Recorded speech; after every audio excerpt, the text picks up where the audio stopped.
Hey, what's going on, guys? Mackenzie Long here. So another reaction video for you. And this one is by CNBC asking why Americans are so stressed about money. And I'm really excited to do this reaction video. Let's get into it. Americans seem more stressed about money than ever before. 87% of Americans said that inflation and the rising costs of everyday goods is what's driving their stress. And that's one of the highest numbers of stress that we have seen in the Stress in America survey. 4 in 10 Americans say that money affects them negatively and the state of their mental health. Money is a universal stressor, regardless of your financial standing.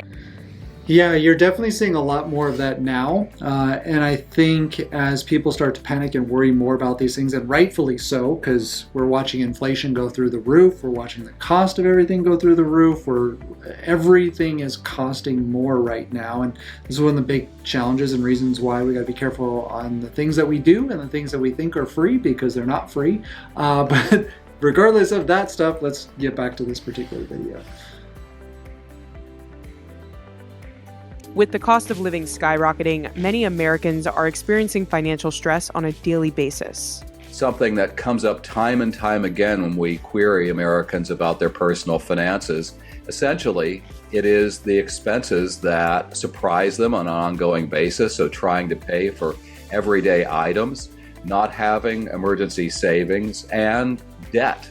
Those 3 issues are at the top of their list of concerns. Yeah, totally. If you're in debt and you don't have any savings, it is a very stressful way to live your life. And I did it for many years. Many people do it for many years. And it's very interesting. I remember kind of being back in that time. As soon as I made money, it was gone. Because there's always cool stuff out there to buy.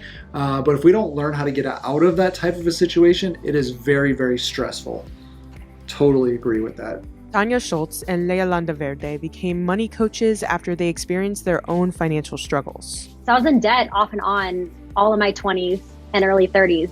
And around when I was 34 is when I had about $28,000 in debt. Even someone who has a master's degree in finance has their own personal finance issues, right? I was still figuring out how to adult as well as how to be in this corporate world, make an income, which for sure led to overspending, lifestyle creep. I was in this debt cycle of trying to get out of debt, paying off debt, getting back into it. And I was just tired of feeling like I could never get out of it or feeling like I was always going to have debt. More than 80% of Americans ages 18 to 43 said money is a significant source of stress for them. Yeah, a huge majority of people. And we always stress about things that we don't understand. And when we feel like there's no hope, when we don't know how to get out of something, and it would be just like anything else in our lives, things that we don't know about become very stressful. And so one of the first things that we need to do is actually understand how money works. And this is why I got into teaching people how money works over 9 years ago. I went through an exact same situation like this, and I went through a situation just like this where although I didn't really get into a lot of debt, I did spend everything that came in, and it was very stressful. And I remember many times where I was stressed about where money was going to come from, or I had to ask for help or whatever it might be. And I just got tired of living that way. And I noticed a lot of my friends and family were living that way as well. So 9 years ago, I decided to get into teaching people how money works. And the big thing is it's not taught in schools. And because it's not taught in schools, most people are financially illiterate. And what I mean by that is they make lots of mistakes when it comes to money. And they're also being taken advantage of. And the lack of financial literacy is a huge problem in our society. And the flip side to that is if you were looking at coming into the industry, there's lots of money to be made when you're solving big problems, and there's lots of opportunity. And that's why I think, especially over the next few years, you're going to see a large influx in people coming into this industry because so many people need help with it. And we're so far behind, we don't have enough people to actually service everybody that needs help understanding how money works.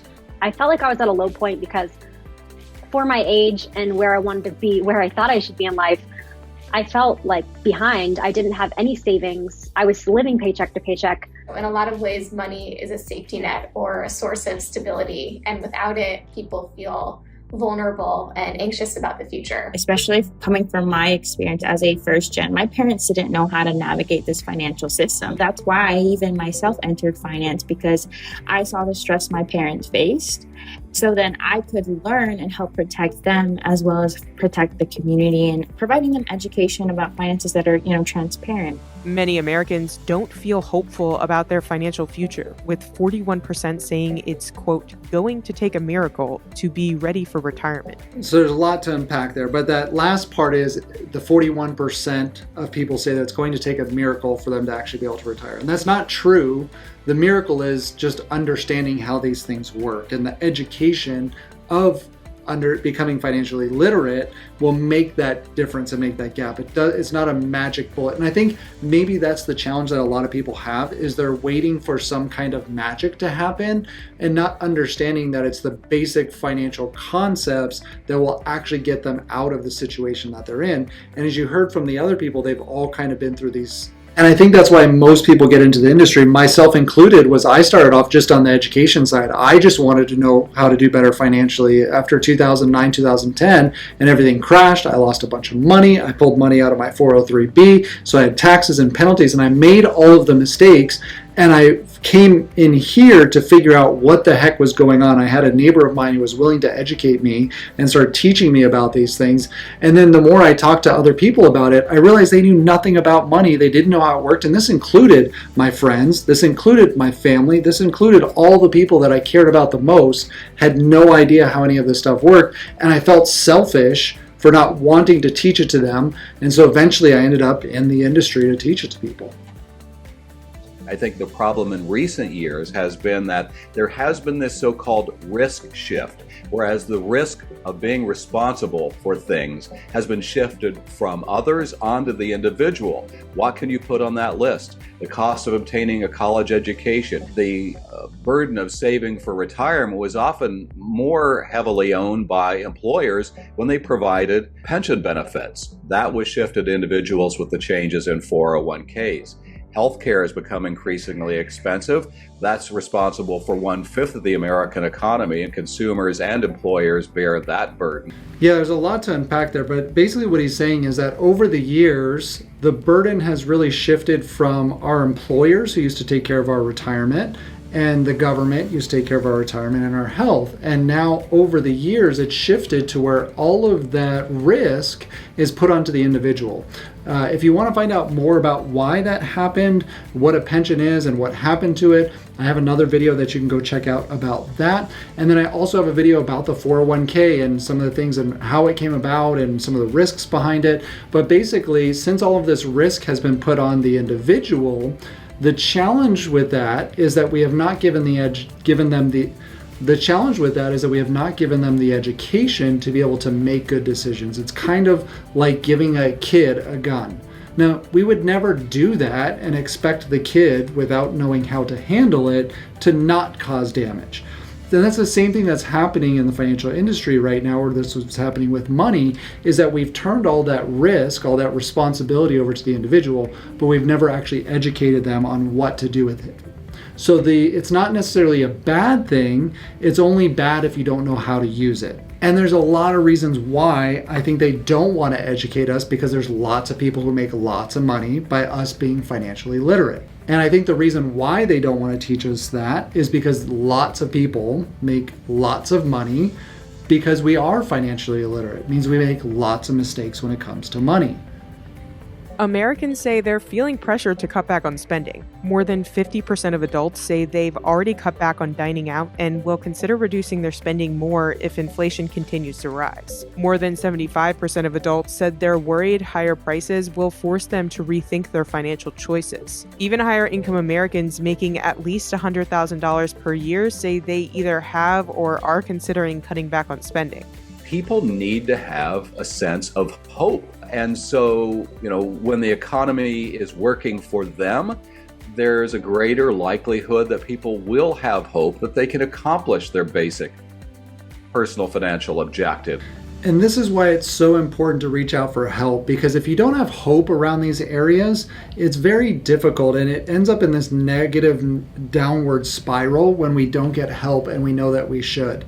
And part of that challenge is not knowing who to trust, not knowing that we even need to ask for help. We just kind of have this feeling that things aren't really working, but we don't know that that's any different because we're doing it the way that our parents did it. Our parents struggled with money. Our friends are struggling with money. So we don't really have anybody that we can turn to in our close circle oftentimes that can give us good advice about these things, which I think compounds some of these issues because we just don't know who to turn to.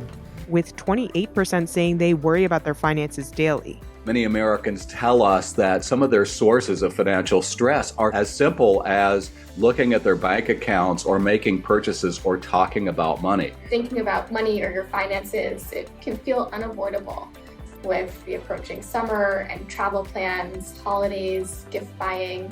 All of these things are really stressful and can trigger concerns about finances. Sometimes dealing with stress can worsen someone's financial problems. An April 2020 Credit Karma survey found that 35% of respondents said that stress from the pandemic made them impulse buy. I was sad, so I would shop. And that led to me accumulating over $30,000 of credit card debt. And I had to figure out how the heck I was going to pay that off. And this is one of the challenges with the blanket statement of just telling people to budget. Because the challenge with that is that people will just start cutting things out of their budget. And although that's not necessarily a bad thing, but you also can't budget your way to wealth. And you can't budget your way around things like mental health. And there's sometimes we seem to cut back on the things that we need the most as far as happiness goes, that we cut those things out first. And this is why it would be more responsible to actually sit down with a financial professional and figure out what those things are that you should cut and that you could cut, and the things that you could and should keep. And there's a difference between that and not just cutting everything out, but cutting out the things that are not important and keeping the things that are. And something that might be important that they mentioned here might just be eating out with your wife. It could be very damaging, not just to the health of the individual, but the health of the family if the parents are not able to go out and do a date night once a week in lieu of cutting back on things that are not actually important to the family. So we've got to be careful about how we cut back as well, because if we don't do it the proper way, what happens is most people will get right back into debt because they're so stressed and they have no real happiness in their life. They're waking up every day. They don't want to go to work. They're working a job that they don't really like. They're not making enough money. They're stressing about money every day, and they have no way to blow off steam and nothing that's actually giving them happiness or fulfillment. Of course, as we bottle that up, it's going to explode into something, generally credit card debt. And it becomes this massive issue for people because they don't think about these things. They're just going, well, I need to cut back, and saving $60 a week will make a big difference if we don't go out and eat, not understanding the impact of that for the family, for the future, for everybody else. Many people struggle with the shame of their financial difficulties, and it's often a burden that's carried alone in silence. And in turn, people go to great lengths to hide their financial difficulties, which further entrenches them in their isolation. And that isolation and burden can become so great that people facing these difficulties are more likely to experience suicidal thoughts and even make suicide attempts as a way to escape from their problems. Yeah, this is very true. This is why it's really important to seek and get help. And this video is really to point out the fact that you're not the only one. I would say probably 90% of our population in America has issues with these things to some extent, where it's causing them anxiety, some of them very extreme into taking extreme action, usually negatively, all the way down to just a mild nuisance. But the vast majority of our population is suffering with these things, and they're suffering in silence. And what's interesting to me now, having done this for 9 years, is that people will pray every night and every morning and every time they pay a bill that somebody will reach out and help them. And when somebody does, they have a hard time accepting the help because they're embarrassed, They think that they're the only one going through it. And because all of these people are self-isolating, they don't know that anybody else is struggling with this as well. And I did another video on this as well, which you can go watch all of my reaction videos. And he calls it financial impotence. And I liked the way that he put that because it's almost the same response that a guy would have if he had sexual impotence. And it's hidden, it's dark, it's deep. I wouldn't know, I haven't experienced it, kidding, but I wouldn't know what that's necessarily like. But I can only imagine going through something like that and how you would want to hide that from the world and sink inside and not seek help because it's embarrassing. That's what's happening to almost everybody financially. So if you were to just ask them on the street how they're doing, they would say, I'm good. And that's what most people will do. And so they never get the help they actually need because they are unwilling to come out and ask for the help themselves. While there are many forces at play that are outside of people's control, such as the rising cost of living, there are steps Americans can take on their own to help themselves feel more financially secure. Experts say the first step is examining your mindset around money. I was constantly looking for how can I find hope in this situation? Because you can have fear and scarcity, especially nowadays. It's so easy with the economy and inflation. We're bombarded by it every day. I'm like, there's not enough money. There's not enough money. So it keeps us in a scarcity mindset and that fear around money.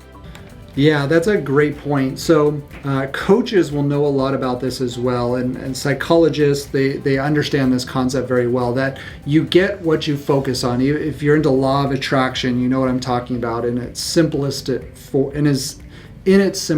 form, in that we get what we focus on. So the biggest challenge that people have when they're trying to get out of debt and when they're trying to save money is they always focus on the negative side. They focus on, I'm spending too much, the bills are too expensive, I have all this debt I need to pay. So of course they're accumulating more of those things because that's where their focus is. And where focus is, that's where we go. So if we were to switch that, this is why it's important to have somebody who's working on the mentality, the mindset of people, that we can now shift and focus on, okay, how do I save money? How do I make more money? How do I create more wealth? And that positive transformation in mindset makes a bigger difference. And you wouldn't think that, you think it would be numbers. It's addition and subtraction, and it's not that simple. Most of it has to do with our mindset more than it actually has to do with the numbers. Because when we fix the mindset, the numbers take care of themselves. Because of my mental health and because of the environment I was in, and because I didn't want to take ownership of my finances, I had to face the realness of my debt. There are experts such as therapists or money coaches who can help people deal with overwhelming feelings as well as make a financial plan. A money coach essentially is a partner in crime, that you have someone by your side that helps you hold yourself accountable and provides you financial education at the same time with guided actionable steps forward to reaching your financial goals. I think the biggest reason there's shame tied to finances because so much of our self-worth is tied to what we have in a tangible way. So people tend to relate their job or these external markers of success, numbers in their bank account, with their worth as a person, which is why it can be so difficult to deal with financial issues and especially seek out help for them. Yeah, this is a really big challenge because, as you can tell, there's kind of a snowballing effect here, right? Because people really care about people thinking that they're doing well financially. And one of the videos I just did was exactly about this.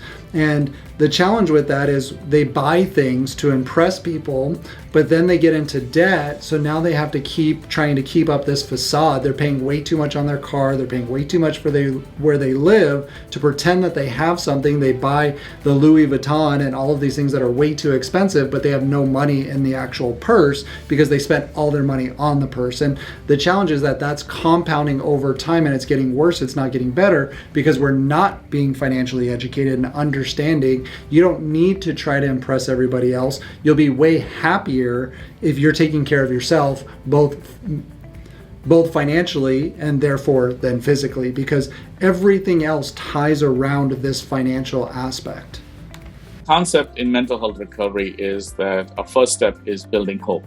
We need to see that there's a path to recovery and that things will get better. And they usually do. Yeah, things get better when we focus on them and we work on having them become better. Our health is not going to get better if we don't work on it.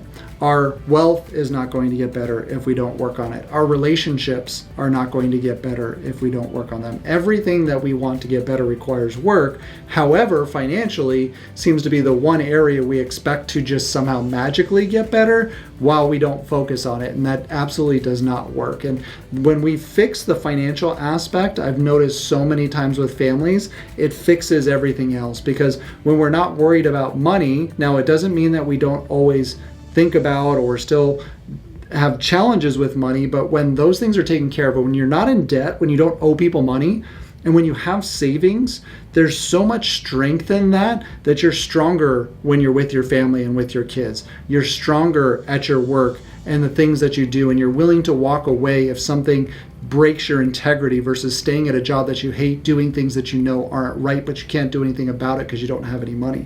Your health becomes stronger and your ability to be able to want to work out because you're getting all of these things taken care of. So I've seen people's entire lives transform and get better because they started working on that financial aspect, which allowed them to do all of the other things that they wanted to do as well.